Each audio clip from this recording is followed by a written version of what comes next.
Hey everyone, welcome back to the homestead. Homesteader Mike here with Hills and Haulers Homesteading and Prepping. And we've been dodging storms all day here.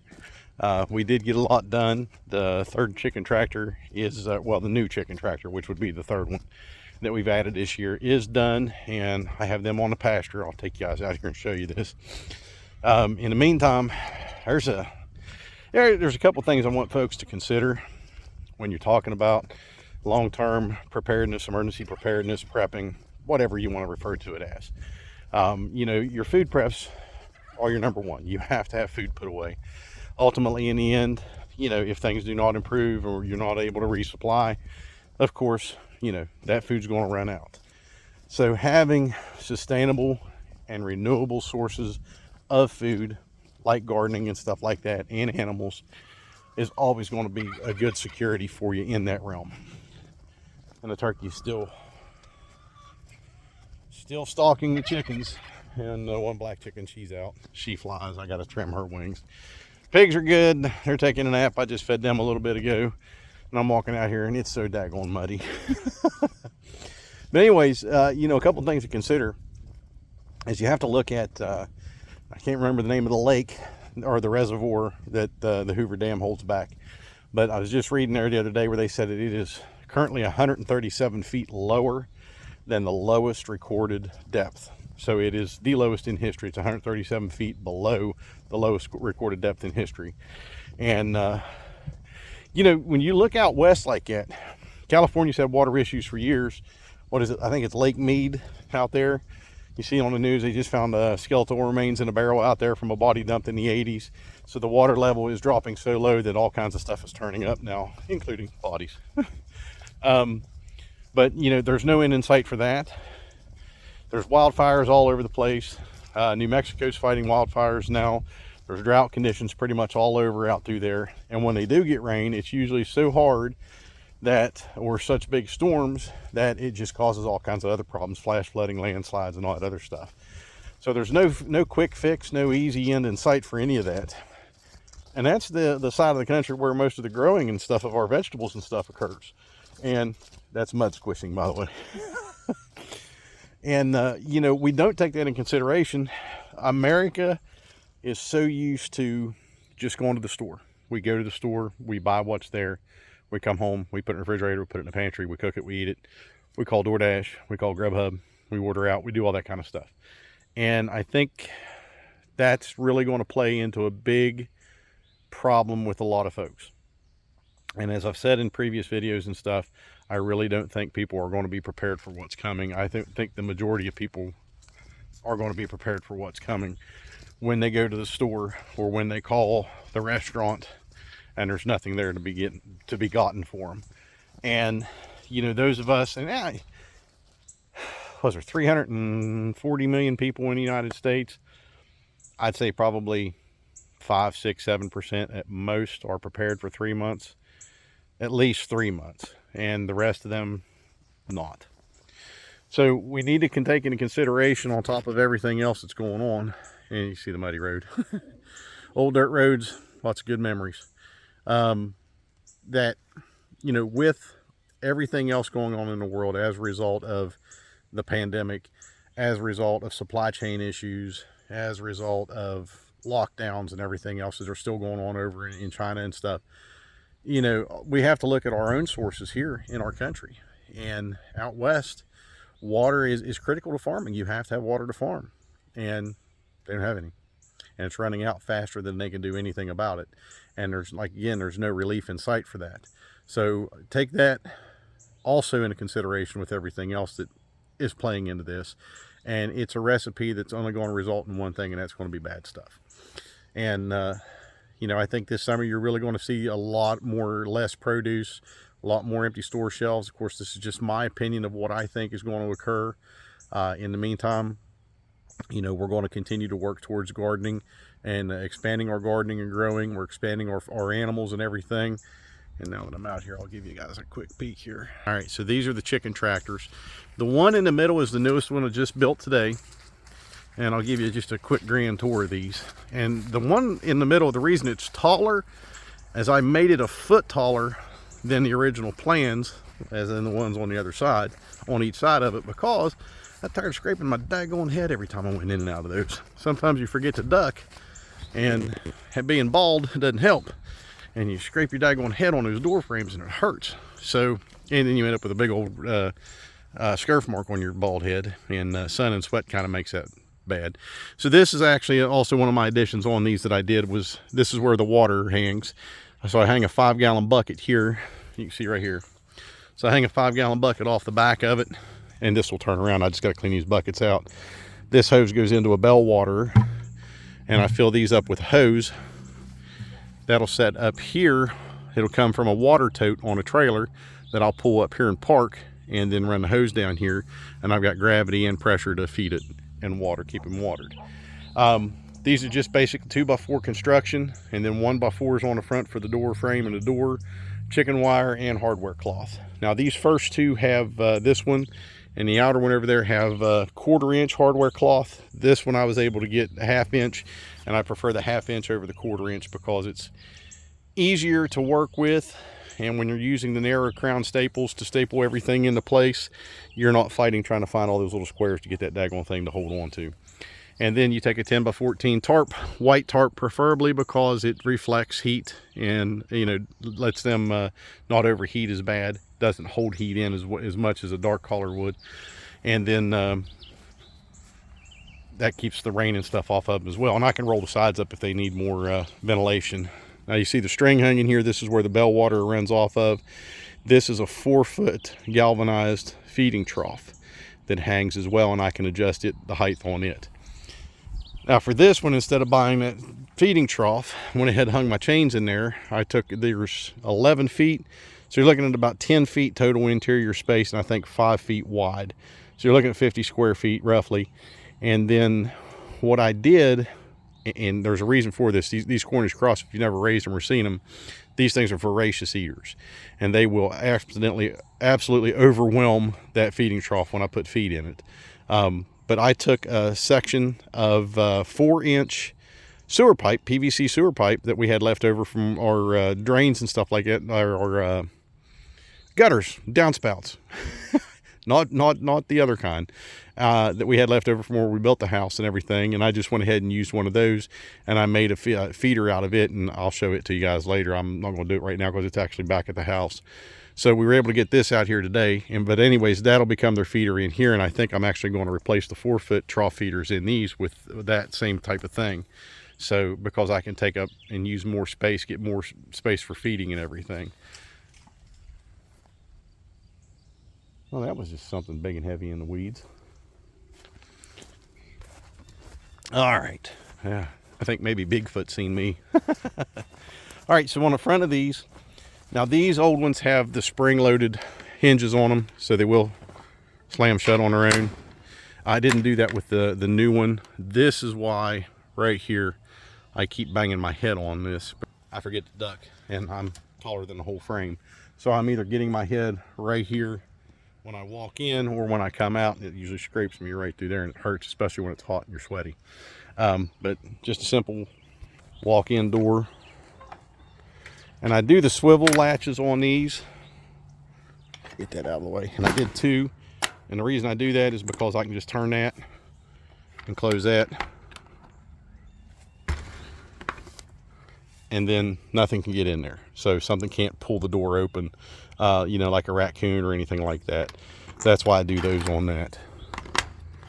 On this one, I made the door a little different, and I started it up pretty good. This is definitely taller. I don't have to duck. And the only thing I did to make it this way is these braces right here. Is I made all of these a foot taller than what it called for. So I think it called for 2 foot. I made them all 3 foot all the way around. And then I made the door itself taller. And I only put 1 latch on this.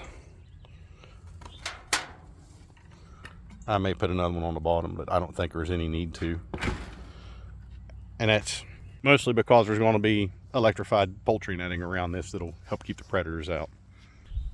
But these are set up. You see this That's just a rope through a garden hose, just kind of help keep your hands from getting rope burnt. I need to put one on this one, and I got a little piece of old cable conduit on this. And it's very easy to do. Just grab the rope, pick it up, slide it forward. And there's wheels on the back, and that's how you do it. Very simple setup. And I just leave the wheels on the back. You can put them on, take them off. I just leave them on. That way it's not something I have to fool with every time I come out here to move them forward, because the first couple days I'm going to leave them in place because they're still chicks. I mean, they're good size already, but I want to get a good manure load on the grass before I move them. And then soon enough, they'll be big enough where I'll be moving them every day because of the amount of manure load they'll put on the grass. And shortly after that, I'll be moving them twice a day because they really put out the manure load. Now this grass in this meadow is beautiful. I mean, it's almost waist high. It actually is higher than waist high in some places. So it's almost chest height on me here. And this is where we ran the chickens last year. The first run went right out through here, and you can see the difference in the grass height here. Of course, I cut this here today, but you can see a difference in the grass height. Now, these tractors will not go on the same grass, on the same places that the other tractors ran last year. There was only 2 of them, and they ran right out through here. And this is actually where the fence will come, so the tractors are off of that run. I can do that very easily with no issues and no worries, because it's been a year and there's nothing to worry about with any kind of contamination or passing on any kind of parasites or anything like that. And I'll give you a better idea why I want to spread these things out and use as much of the field as we can, is because of the benefit of these animals. The amount of poop that they put on here is fantastic for the grass and the soil. Now, if you look out through here, if you notice right here, I ran the second batch of chickens last year, 2 tractors side by side out, moved them over, 2 tractors side by side back this way. And can you see a difference in that? Because I'll show you as we climb up here.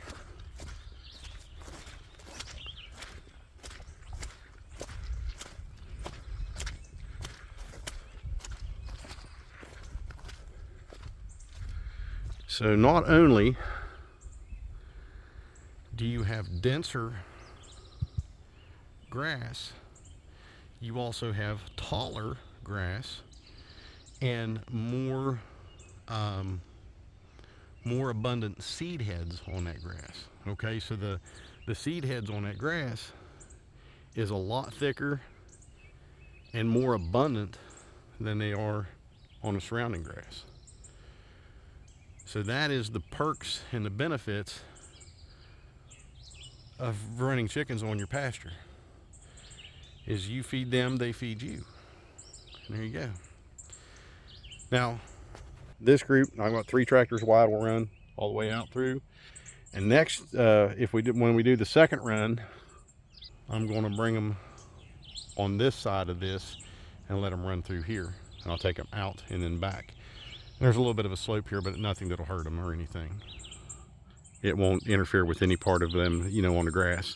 And hopefully the guys who cut the hay off off our property, hopefully they'll be here within the next week or 2, because man, we got some really good grass here and it's growing great. But not everybody has this, we understand that. But we are working more with what we have to improve our food security, our food production, from right here where we live. And though not everybody has that opportunity or has the ability to do that, one of my friends today just posted, hey look, I got 5-gallon buckets in half barrels on my porch. It's a 4x8 or 6x8 porch, and he's got tomatoes and peppers and stuff growing all on his porch. And that's how you do it. You use what you have. And you know, I don't feel guilty to say it. I regret that we didn't, and that's what my wife and I were talking about today. I said, I wish I'd have started this 20 years ago, but life was a lot different then. We didn't have kids, we were younger, we were working all the time and everything like that, you know, working hard for that money. And none of this kind of, you know, seemed to be that important until the pandemic hit. Well, kids, and then the pandemic hit, you know, so our kids makes you kind of step back and look at everything when you have kids, and being older parents, because we were older when we had our kids. I'm 50 with a 7-year-old and a 4-year-old. The hell was I thinking? You know, that changes your whole perspective on things, and it really does. And then with the pandemic, when it hit, you know, it was like, yeah, okay, enough's enough. There's a lot of problems. We gotta do what we gotta do, and you know, making use of the land as much as we possibly can. And it is tough. Don't get me wrong. It is very tough, being that it's only my wife and I. And with a lot of this stuff, it's mostly me because of the kids. You know, even though they're 4 and 7, they still require attention, unfortunately. I mean, you know,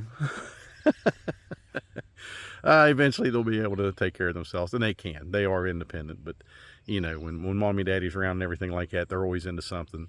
But, you know, it changes your perspective on things. And we work very hard now for what we have.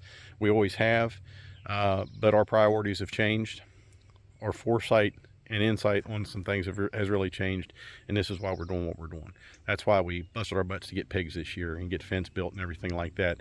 That's why we built a 3rd chicken tractor. That's why we improved on what we have to make things a little easier on ourselves. Even though the height does nothing for the chickens, it saves me from developing a big old patch of scar tissue on top of my bald head. So if there's ever any hope of me ever growing my hair back, you know, no one have scar tissue interfering with it. Really, I don't care. I'm seriously not that vain. I could give a crap less. I mean, look at me. I'm putting my face on YouTube, so I don't care. But, you know, I cut this today in between the storms to try to get this, everything as much as I could in here. We went back, got the water tote, and I'd bought an adapter for the water tote to run a water hose off of, and turned out it's a wrong thread. I guess there's 3 or 4 different thread patterns and 2 different sizes, and evidently I picked the wrong one. So it'll be here Tuesday, and then Tuesday we can get the water tote out here, parked on a trailer, secured up here where it's got its elevation above the chicken tractors, and I'll have the pressure with it, because I think it's 275, 300 gallon water tote. And then the next couple nights it's supposed to be down in the 50s. So even though I think the chickens would be okay, I don't want to put them out here quite with the temperature being there. So we're going to wait till Wednesday evening. And if you move chickens like that, especially from someplace like a brooder or a coop out to an area like this that they're not familiar with, you want to do it at night, because, well, that's just what they say. So we just follow suit to people who's done it, do it, and have a lot more experience at it than we do. So without rambling on with that, just look around you, folks. Look around what's going on in the world. Look around what's going on with our economy, with you know, the true things going on out west, you know, with the drought, and, you know, 1 and 1's always going to equal 2, no matter how you do it. So get yourselves prepared. Do what you can to be self-sustainable, self-reliable, at least a little bit. And remember, 3 months minimum on your preps for each person in that home, not just the home. 3 months minimum per person. And 1 year is the gold standard. And keep working towards that independence and that self-sustainability and self-reliance, and starve the system before the system starves you. Folks, that's going to be it for this evening. I'm going to go home and eat and wait for the next storm to come through, because I can't do anything more today. The Kubota tires are so muddy, and there's so much grass on them from our cut grass today. The tires on the Kubota actually look like they're plant-based. So I just left it parked out in the yard, because I wasn't about to track all that into the building. Because if I hose it off, I'm going to track it all across the yard anyways. There's dirt and grass between me, cut grass between me and the building anyway, so I just left it out for the night. Anyways, take care, keep prepping, and God bless.